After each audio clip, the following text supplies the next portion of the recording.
टिकैत ने दिल्ली देहरादून हाईवे में अधिग्रहित जमीन मुआवजा से वंचित किसान और पट्टा धारकों से मुलाकात की और उन्हें सरकार से मुआवजा दिलाने का आश्वासन भी दिया। राकेश टिकैत ने कहा कि सरकार और प्रशासन को हर हाल में उनका मुआवजा देना पड़ेगा। इसके साथ ही राकेश टिकैत ने जमीन को लेकर सरकार पर निशाना साधा। राकेश टिकैत ने कहा कि सरकार और प्रशासन किसान पट्टे, शमशान और मंदिरों की जमीन छीनने का काम कर रही है।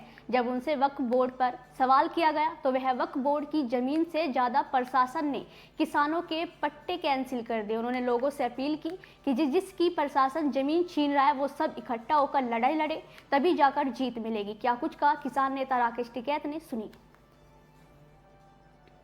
ये समस्या कहीं हो रही है यहाँ पे गांवों में, जाएंगे कहीं 5-7 गांवों में। एक तो हाईवे जो निकल रहा है यहाँ को दिल्ली देहरादून वाला, इसमें भी कुछ लोगों की जमीनें चली गई, किसने प्लॉट काट दिया। अब वे प्लॉट, ये गरीब आदमी है, सब ये महिलाएं हैं, इनके प्लॉट काट दिए, वहाँ को सड़क बना दी, मुआवजा इनको दे नहीं रहे हैं। अब उसे कभी बंजर बतावे, कभी तालाब बतावे, जब कोई काटा, जब कोई कुछ नहीं बताता। इनके सुधे पैसे दिवा दो या तो सरकार दे दे, जहाँ को सड़क निकाल दी, या फिर उस माफिया से दिलवा दो, भाई जिसने वो निकाल लिया मुआवजा जाएगा, वो लेकर चला जाएगा। एक तो ये मामला है। एक बागपत में ही वो गांव है मुकारी,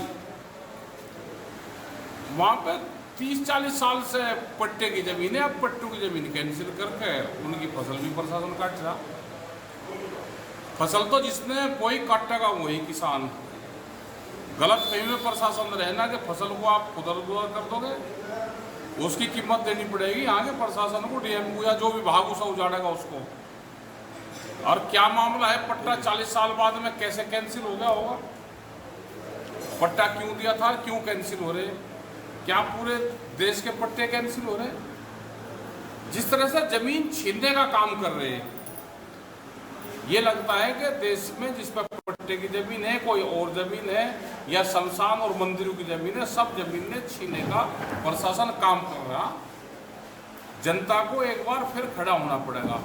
ये नहीं कि खाली किसान ही आंदोलन करेगा और अपना आराम करो, भाई सब अपना आओ बातचीत करो इनमें बैठ के। साहब, जमीन की बात आई, अभी एक कानून पास हुआ है वक्फ बिल करके, उसमें कुछ सरकार ने आदेश किया है कि जमीनों को चिन्हित किया जाए जो वक्फ बोर्ड की है। अरे सबसे पहला वक्फ बोर्ड तो इन पे किसानों की जो पट्टे की जमीन है इन पे आ गया, जो वक्फ बोर्ड वाले में तो अब आए।